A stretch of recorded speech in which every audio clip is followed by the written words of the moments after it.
बच्चों, मैं रंजीत कुमार वर्मा अपने YouTube channel study with Ranjeet में एक बार आपका पुनः स्वागत करता हूं। प्यारे बच्चों, मैंने अपने वीडियो में अति महत्वपूर्ण प्रश्नोत्तरों को, जो कि यूपी बोर्ड 2021 की परीक्षा की दृष्टि से बहुत ही महत्वपूर्ण है, उनको अपने वीडियो के माध्यम से मैंने आप तक पहुंचाने का प्रयास किया है। इसमें बच्चों मैंने हर छोटे से छोटे बिंदु को बहुत ही विस्तारित ढंग से बताया है। बच्चों, इस वीडियो को आप लास्ट तक देखिए, उसके बाद में कमेंट्स के जरिए हमें ये जरूर बताएं कि हमारा वीडियो आपको कैसा लगा। तो बच्चों, आज हम देखते हैं समाजशास्त्र प्रथम का अध्याय 1, जो कि है भारतीय समाज एक परिचय। इसके कुछ महत्वपूर्ण प्रश्नोत्तरों को मैं आपको बताने जा रहा हूं। देखिए, ये वीडियो बहुत ही महत्वपूर्ण है। इसमें जितने मैंने बिंदुओं को समायोजित किया है वो परीक्षा की दृष्टि से अति महत्वपूर्ण है। शेष अन्य बिंदुओं को मैंने हटा दिया है। तो देखते हैं बच्चों, सबसे पहला प्रश्न है हमारा अध्याय 1 है भारतीय समाज एक परिचय। तो देखते हैं, इसमें पहला प्रश्न हमारा बच्चों बनता है कि समाजशास्त्र की स्वाभाविक मुद्रा तुलनात्मक क्यों होती है। ये देखिए, पहला प्रश्न बहुविकल्पी में भी पूछा जाता है कि समाजशास्त्र की जो स्वाभाविक मुद्रा होती है वो कैसी होती है। तो समाजशास्त्र की जो स्वाभाविक मुद्रा होती है बच्चों, वो तुलनात्मक होती है।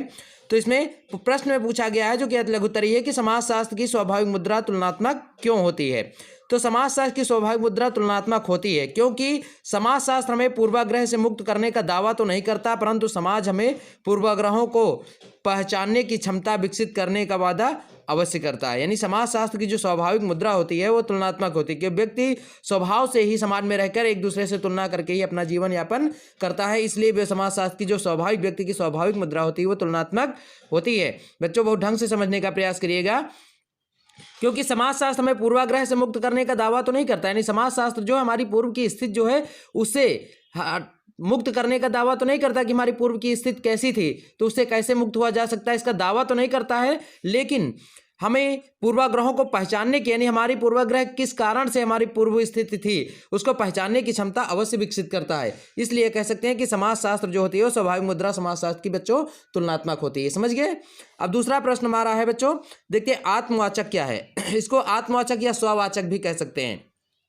तो देखिए, इसमें हमारा समाजशास्त्र यह दिखाता है कि आपको किस तरह देखना है। यानी समाजशास्त्र हमें यह सिखाता है, समाजशास्त्र जो हमारा सब्जेक्ट है वो समाज में रहकर हमें यह सिखाता है कि हमको किस तरह समाज में देखना है तथा अपने आप को कैसे देखना है। यानी समाज में हमको समाज को किस तरह देखना है। आत्मवाचक यानी समाजशास्त्र हमें यह दिखाता है कि आपको किस तरह देखना है, यानी आपको समाज में किस तरह देखना है और अपने आप को समाज में रहकर किस तरह देखना है। तो दोनों प्रकार के, यानी समाज को भी देखते हुए अपने आप को भी देखना है, तो इसे आत्मवाचक या स्ववाचक कहते हैं। ठीक है, यानी स्ववाचक मतलब अपने आप को कैसे प्रकट करना है और समाज को किस दृष्टि से देखना है, तो इसे ही हम आत्मवाचक या स्ववाचक कहते हैं। और साथ ही आत्मवाचक आलोचनात्मक होना चाहिए, क्योंकि जब तक कोई आलोचना करने वाला नहीं होता है तब तक व्यक्ति के अंदर सुधार नहीं आता। इसलिए आत्मवाचक या स्ववाचक जो होना चाहिए वो आलोचनात्मक होता है, क्योंकि आलोचनात्मक से ही व्यक्ति का विकास होता है, वह सुमार्ग पर चलने का प्रयास करता है। समझ गए बच्चों। अब तीसरा प्रश्न हमारा बहुत ही महत्वपूर्ण प्रश्न है बच्चों, वर्ग से आप क्या समझते हैं। तो वर्ग अर्जित परिस्थिति के पर आधारित होता है। यानी वर्ग जो होता है, कह सकते हैं आप, व्यवसाय से जुड़ा हुआ होता है। इसलिए वर्ग को हम कहते हैं कि अर्जित परिस्थिति से पर आधारित होता है, यानी जो उसकी अर्जित परिस्थितियां होती हैं उस पर आधारित होता है। इसका मुख्य आधार आर्थिक होता है। मुख्य आधार आर्थिक का मतलब बच्चों होता है कि वर्ग जो होता है व्यवसाय से जुड़ा होता है। जिसकी आर्थिक स्थिति जैसी होगी वैसा ही उसका आर्थिक विकास होगा, इसलिए इसका मुख्य आधार जो होता है वो आर्थिक होता है। व्यक्ति अपनी योग्यता, शिक्षा एवं ज्ञान द्वारा वर्ग में अपनी स्थिति उच्च कर लेता है। यानी जो व्यक्ति होता है समाज में रहकर वो शिक्षा एवं ज्ञान द्वारा वर्ग में अपनी स्थिति को उच्च कर लेता है। यानी शिक्षा और ज्ञान के द्वारा जो व्यवसाय करता है उसको जिस माध्यम से वो डेवलपमेंट करता है वैसे ही उसकी स्थिति, आर्थिक स्थिति उच्च होती चली जाती है और वर्गों में भी उसका स्थान ऊंचा होता चला जाता है। तो आप कह सकते हैं कि वर्ग का तात्पर्य होता है व्यवसाय से जुड़ा हुआ है, कि जो व्यक्ति जिस प्रकार का व्यवसाय करता है उसे वैसे ही वर्ग में रखा जाता है। समझ गए। अब देखिए बच्चों, हमारा अगला प्रश्न बनता है सामाजिक प्रघटना की समस्याएं क्या है। यानी सामाजिक प्रघटना, घटना दूसरी चीज है बच्चों, प्रघटना दूसरी चीज है। तो इसके बारे में समझने का प्रयास हम करेंगे। सांप्रदायिकता या जातिवाद जैसी प्रघटनाएं समाज में व्यापक रूप से पाई जाती हैं। ठीक है, ये जो सांप्रदायिकता और जातवाद जैसी जो समस्याएं इस समाज में पाई जाती हैं वही सामाजिक प्रघटना कहलाती हैं, आप इस तरह से कह सकते हैं। ठीक है, यानी इस समाज में, हमारे इस अंधभक्त समाज में जातिवाद और सांप्रदायिकता जैसी पाई जाने वाली घटनाएं ही प्रघटना कहलाती हैं। जैसे उच्च जाति वाला पुरुष निम्न जाति वाले पुरुष को नीचा दिखाने का प्रयास करता है, तो इसे हम क्या कहते हैं? सामाजिक प्रघटना, जो हम सभी के बीच में किसी ना किसी रूप में प्रतिदिन घटती रहती है। ठीक है, ऐसी अवस्था को हम सामाजिक प्रघटना कहते हैं। समझ गए बच्चों? इस बच्चों में एक बार पुनः बताना चाहूंगा कि यदि आपने अभी तक हमारे चैनल को सब्सक्राइब नहीं किया है तो कर लीजिए, क्योंकि मैं हर रोज आपके लिए क्रमानुसार एक वीडियो डालूंगा जो परीक्षा की दृष्टि यानी आने वाली जो आपकी 2021 की बोर्ड परीक्षा है उसकी दृष्टि बहुत ही महत्वपूर्ण है। अब आगे देखते हैं बच्चों हमारा अगला प्रश्न, भारत में संप्रदायों को किसने जन्म दिया? यानी भारत में संप्रदायों को किसने जन्म दिया? तो भारत में उपनिवेशवाद ने नए वर्गों एवं संप्रदायों को जन्म दिया। भारत में संप्रदायों को किसने जन्म दिया? उपनिवेशवाद ने नए वर्गों एवं संप्रदायों को जन्म दिया, जिसके परिणाम स्वरूप भारतीय समाज में विभिन्नताएं देखने को मिलती हैं। इसी के साथ भारतीय राष्ट्रवाद ने उपनिवेशवाद का आकार ले लिया, यानी इसी के साथ ही भारतीय राष्ट्रवाद ने उपनिवेशवाद का आकार ले लिया था। ठीक है, अब देखिए अगला प्रश्न बच्चों, समुदाय से आप क्या समझते हैं? ये भी बहुत ही महत्वपूर्ण प्रश्न है बच्चों आपके लिए। तो समुदाय क्या होता है? कह सकते हैं आप व्यक्तियों का ऐसा समूह जिसमें परस्पर मिलकर रहने की भावना होती है। यानी व्यक्तियों का, या कह सकते हैं आप कुछ व्यक्तियों का ऐसा समूह जिसमें परस्पर रहने की यानी आपस में मिलकर रहने की भावना होती है उससे, और जो परस्पर सहयोग द्वारा अपने अधिकारों का उपयोग करता है। यानी जो संपूर्ण कह सकते हैं वो संपूर्ण व्यक्ति जो परस्पर सहयोग द्वारा अपने अधिकारों का उपयोग करता है उसे ही हम समुदाय कहते हैं। या आप दूसरे शब्दों में बच्चों कह सकते हैं कि व्यक्तियों का एक ऐसा समूह जिसके कुछ निश्चित उद्देश्य होते हैं, वो अपने उद्देश्यों की पूर्ति के लिए जो समूह बनाकर एक दूसरे पर विश्वास करके और किसी कार्य को संपादित करते हैं या पूर्ण करने का प्रयास करते हैं, तो ऐसे समुदाय को हम, ऐसे समूह को, ऐसे व्यक्तियों को हम समुदाय कहते हैं। समझ गए? अब देखते हैं बच्चों हमारा अगला प्रश्न बनता है, प्रश्न संख्या 7 है, जो कि देखिए इसमें कहते हैं राष्ट्रीय पहचान का प्रतीक राष्ट्रवाद की प्रेरणा है, व्याख्या कीजिए। यानी राष्ट्रीय पहचान क्या है कह सकते हो? तो इसमें कह सकते हैं आप बच्चों की राष्ट्रीय पहचान के प्रतीक जैसे झंडा, राष्ट्रगान, राष्ट्रीय गीत, राष्ट्रीय पशु पक्षी आदि के द्वारा किसी भी देश के निवासियों में राष्ट्रभक्ति की भावना का प्रचार किया जाता है, यही भावना राष्ट्रवाद कहलाती है। यानी आप कह सकते हैं किसी भी देश की हो जो जिसके कुछ कह सकते हैं नियम होते हैं या कुछ पहचान होती है, राष्ट्रीय पहचान उसकी, जैसे झंडा, राष्ट्रगान, राष्ट्रीय गीत वहाँ का, राष्ट्रीय पशु पक्षी, राष्ट्रीय फूल इत्यादि जो होते हैं वो देश के निवासियों में राष्ट्रवाद की भावना को विकसित करते हैं, तो यही भावना ही राष्ट्रवाद कहलाती है। यानी इसमें कह सकते हैं कि इन प्रतीकों के माध्यम से जो हमारे देश में राष्ट्र प्रेम बढ़ता है, उसी भावना को, जो राष्ट्र प्रेम है, देश प्रेम के लिए जो भावना उत्पन्न होती है, इसी भावना को हम ही राष्ट्रवाद कहते हैं। समझ गए? अब अगला प्रश्न बच्चों देखेंगे हम, सामाजिक वर्ग की आधारभूत विशेषता क्या है, व्याख्या कीजिए। यानी सामाजिक वर्ग की आधारभूत व्याख्या कीजिए, आधारभूत विशेषता क्या है इसकी व्याख्या कीजिए। तो इसमें देखते हैं बच्चों, जब जन्म के अतिरिक्त समाज किसी भी आधार पर विभिन्न समूहों में बांटे जाते हैं। यानी जब जन्म के अतिरिक्त समाज किसी भी आधार पर विभिन्न समूहों में बांटे जाते हैं तो इस प्रकार के समूहों को सामाजिक वर्ग कहा जाता है। यानी जन्म से होता है तो वो जाति परिवर्तित होती है, जन्म व्यक्ति, क्योंकि जन्म से व्यक्ति की जाति निर्धारित होती है, लेकिन जन्म से छोड़कर जब जन्म के अतिरिक्त समाज किसी आधार पर बांटा जाता है, अतिरिक्त जैसे व्यवसाय के आधार पर, कार्य के आधार पर जब बांटा जाता है, तो ऐसे समूह जो बांटे जाते हैं उन प्रकार के समूहों को सामाजिक वर्ग कहा जाता है। सामाजिक वर्ग को भली भांति समझ लेने के पश्चात उसके आधारभूत विशेषताओं का उल्लेख किया जा सकता है। ठीक, तो सामाजिक वर्ग क्या होता है? जन्म के अतिरिक्त जब समाज में किसी भी आधार पर, चाहे जातिवाद के आधार पर, कार्य के आधार पर, व्यवसाय के आधार पर या ऊंच नीच के आधार पर जब समाज में बंटवारा होता है व्यक्तियों के बीच में, तो ऐसे इस प्रकार के समूहों को, यानी जो वितरित समूह होते हैं उनको हम सामाजिक वर्ग कहते हैं। तो ये समूह यानी इनको समझ लेने के बाद उसकी आधारभूत विशेषताओं का भी उल्लेख किया जाता है। तो इस समाज की आधारभूत विशेषताएं क्या है बच्चों? बहुत ही महत्वपूर्ण प्रश्न है और इसको विस्तृत तरीके में आप लिख सकते हैं, लेकिन मैंने शॉर्ट टाइप में आपको बताया है। देखिए विशेषताएं क्या हो सकती है? सामाजिक वर्ग की आधारभूत विशेषताएं निम्नलिखित है। नंबर 1, सामाजिक वर्गों का निर्माण। देखिए सामाजिक वर्गों का निर्माण कैसे होता है? इसी तरह बंटवारे से होता है, क्योंकि उच्च वर्ण वाले पुरुष इसमें और निम्न वर्ण वाले पुरुष इसमें सम्मिलित कर सकते हैं। इसमें आर्थिक स्थिति व्यक्ति की आती है, जो उच्च वर्ण के होते हैं और जो निम्न वर्ण के होते हैं इसमें सामाजिक बंटवारा होता रहता है, क्योंकि दोनों में भेद अंतर यानी आर्थिक स्थिति के अंतर पाए जाते हैं, इसलिए इसमें वर्ग का बंटवारा हो जाता है। दूसरा है सामाजिक वर्गों का निर्माण। देखिए सामाजिक वर्गों का निर्माण यानी इसमें भिन्न स्थिति वाले लोग आते हैं। ऊंच नीच की भावना। अब देखिए ऊंच नीच की भावना किसमें होती है? पूंजीपतियों के वर्ग में श्रेष्ठता, यानी पूंजीपति वर्ग जो होता है वो निम्न जो गरीब लोग होते हैं उनको हीन दृष्टि से देखता है, इसलिए वो अपने आप को श्रेष्ठ साबित करता है। तो व्यक्तियों के बीच में ऊंच नीच की भावना पाई जाती है। परस्पर निर्भरता, वर्गों की परस्पर निर्भरता। देखिए जो समान वर्ग के लोग होते हैं वो आपस में एक दूसरे पर निर्भर होते हैं, किंतु उच्च वर्ग से उनका कोई सहयोग नहीं रहता, इसलिए समान वर्ग वाले लोग आपस में आत्मनिर्भर रहते हैं। वर्ग चेतना यानी दूसरे वर्गों की प्रतिष्ठा से तुलना करना ही वर्ग चेतना कहलाता है। जो उच्च वर्ग होते हैं उनसे तुलना करके या उनको अपनी कैटेगरी में उतारने का प्रयास करके कह सकते हैं उनके बराबर कार्य करने की क्षमता विकसित करना ही वर्ग चेतना कहलाता है। यानी किसी व्यक्ति के रोजगार को देखकर खुद ही ऐसा रोजगार विकसित करने की प्रेरणा जो होती है वही कह सकते हैं आप वर्गों के प्रति या कह सकते हो दूसरे वर्ग के परस्पर निर्भरता यानी कहलाती है वर्ग चेतना। दूसरे वर्गों की प्रतिष्ठा से तुलना करना ही वर्ग चेतना कहलाता है। अब देखिए बच्चों आगे सामाजिक संबंध। सामाजिक संबंध में क्या होता है कि दूसरे वर्गों के साथ सीमित संबंध बनाए रखना है। यानी दूसरे वर्ग जो होते हैं उच्च वर्ग के लोग जो होते हैं या कह सकते हो सामान्य वर्ग और निम्न वर्ग में या उच्च वर्ग जो निम्न वर्ग होता है उसके बीच में जो संबंध हमारे होने चाहिए वो सीमित होने चाहिए, क्योंकि उनकी कैटेगरी के बराबर हमारा उद्देश्य यानी हमारी कैटेगरी नहीं होती है, हमारी स्थिति नहीं होती है। ऐसे में हमको दूसरे वर्गों के साथ सीमित संबंध ही बनाए रखना चाहिए। और योग्यता पर आधारित यानी ये जो समाज में विभाजन होता है वो आयु, योग्यता, धर्म, लिंग और शिक्षा तथा व्यवसाय के आधार पर ही विभाजित होता है। यानी समाज में जो वर्ग होते हैं वो आयु के अनुसार होते हैं। जो निम्न वर्ग कह सकते हैं आप जो आयु के अनुसार वर्गों में बंटवारा होता है, यानी समान आयु वाले जो बालक हैं वो बालकों के साथ बंटवारा करते हैं। और योग्यता के आधार पर शिक्षा और शिक्षित व्यक्ति शिक्षित के साथ रहता है। धर्म के आधार पर, लिंग के आधार पर और शिक्षा तथा व्यवसाय के आधार पर ही हम समाज में वर्गों का बंटवारा कर सकते हैं। समझ गए। अब देखते हैं अगला प्रश्न हमारा बच्चों बनता है कि समाजशास्त्र हमें क्या सिखाता है। विवेचना कीजिए। तो समाजशास्त्र हमें यह सिखाता है कि संसार को केवल अपने दृष्टिकोण से कैसे देखें। नहीं, समाजशास्त्र में यह सिखाता है कि संसार को अपने दृष्टिकोण से कैसे देखें। यदि मानव समाज में सत्य की ओर बढ़ना हो तो सर्वप्रथम हमें यह स्वीकार कर लेना होगा कि सत्य एक नहीं है, अनेक हैं। यानी आप कह सकते हैं कि समाजशास्त्र हमें यह सिखाता है कि संसार में केवल अपने दृष्टिकोण से कैसे देखें।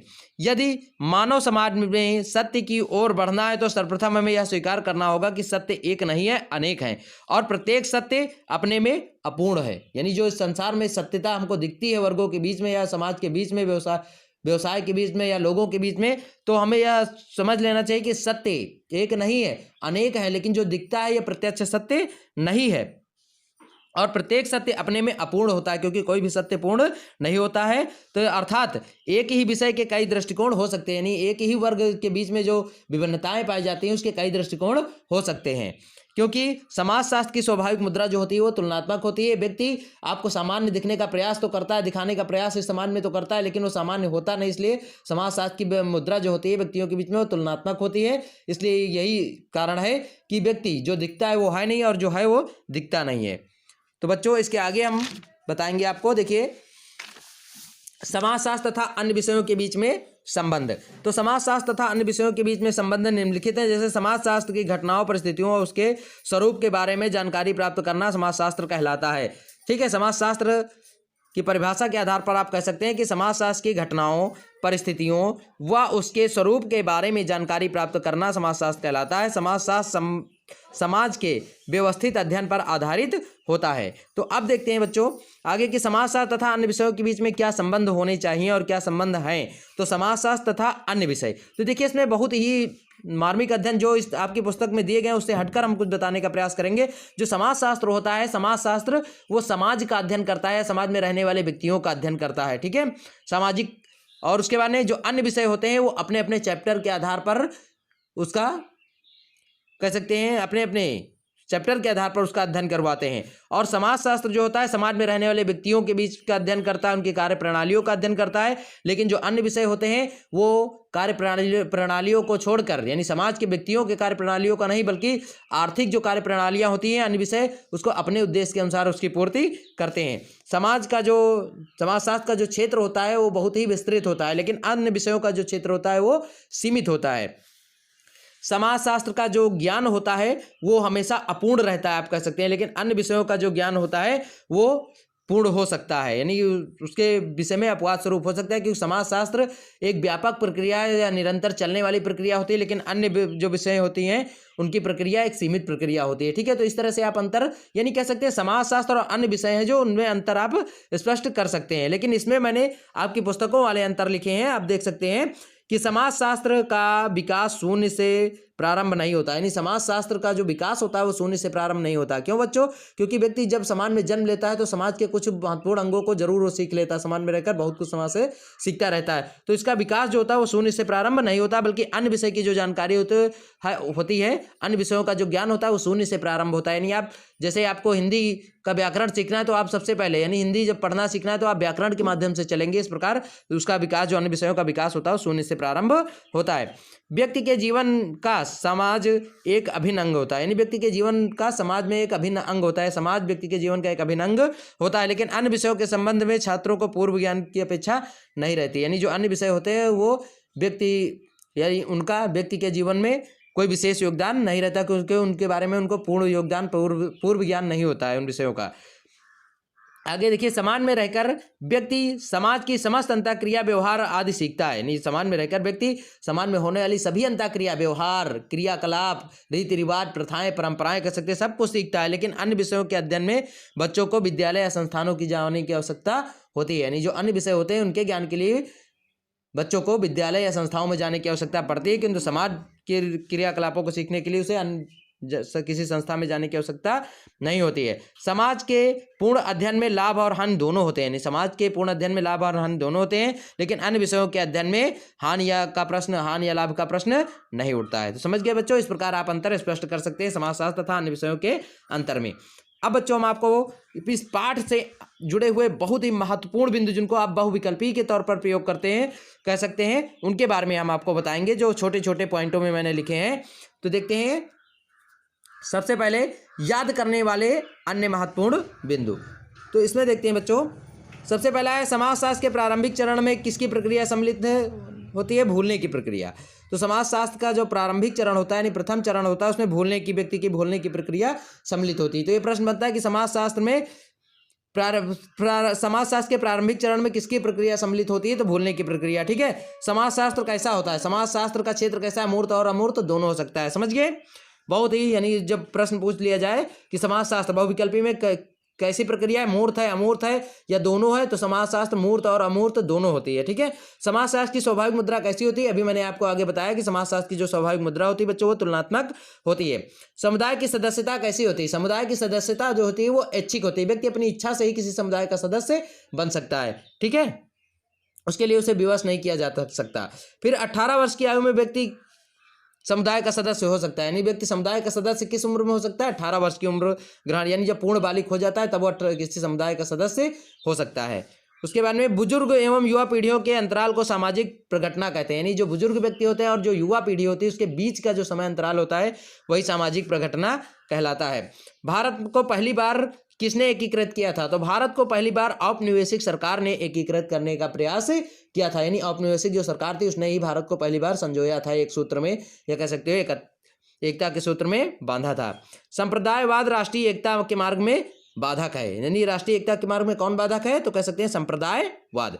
तो बच्चों लास्ट तक हमारा वीडियो जरूर देखिए, इसमें ये पहला चैप्टर यहीं पर मैं समाप्त कर दूंगा, और इसमें बहुत ही महत्वपूर्ण बिंदुओं का मैंने उल्लेख किया जो परीक्षा की दृष्टि से बहुत ही उपयोगी हैं, इसलिए हमारा वीडियो लास्ट तक देखने का प्रयास करें और कमेंट्स के जरिए लास्ट में जरूर बताएं कि हमारा वीडियो आपको कैसा लगा, जिससे मैं इसमें कोई त्रुटियां हो तो उनको संभालने का और प्रयास कर सकूं। अब देखिए बच्चों, आगे राष्ट्रवाद का जन्म उपनिवेशवाद के परिणाम स्वरूप हुआ था, यानी राष्ट्रवाद का जन्म किसके परिणाम स्वरूप हुआ था? उपनिवेशवाद के ही परिणाम स्वरूप हुआ था। उपनिवेशवाद को मध्य वर्ग ने पाश्चात्य शिक्षा के आधार पर चुनौती दी थी। तो इसका प्रश्न बनता है बच्चों, उपनिवेशवाद को मध्य वर्ग ने किसके आधार पर चुनौती दी थी? तो उपनिवेशवाद को मध्य वर्ग ने पाश्चात्य शिक्षा के आधार पर चुनौती दी थी। अब आगे देखिए बच्चों, भारतीय समाज में आधुनिकीकरण, समाजवाद, प्रजातंत्र तथा धर्मनिरपेक्षता शामिल है, यानी भारतीय समाज में के आधुनिकीकरण में क्या क्या सम्मिलित है? तो भारतीय समाज के आधुनिकीकरण में समाजवाद, प्रजातंत्र, धर्मनिरपेक्षता आदि शामिल है। तो बच्चों ये हमारा चैप्टर यहीं पर समाप्त होता है। इसके आगे की वीडियो के बारे में जानकारी पाने के लिए यदि अभी तक हमारे चैनल को सब्सक्राइब नहीं किया है तो कर लीजिए, और ज़्यादा से ज़्यादा इसे लाइक और शेयर करना ना भूलें, जिससे अन्य बच्चों को भी इसका लाभ मिल सके, तथा लास्ट में कमेंट्स के जरिए ये जरूर बताएं कि हमारा वीडियो आपको कैसा लगा। और बच्चों एक बात कहना चाहूँगा कि हमारे वीडियो आपको क्रम से मिलते जाएंगे इसी अनुपात में, और इसमें मैंने बहुत ही महत्वपूर्ण बिंदुओं को संजोया है जो कि आने वाली परीक्षा के दृष्टि से बहुत ही महत्वपूर्ण है। तो बच्चों एक बार पुनः कहना चाहूँगा कि लास्ट में कमेंट्स के जरिए जरूर बताएं कि हमारा वीडियो आपको कैसा लगा। धन्यवाद।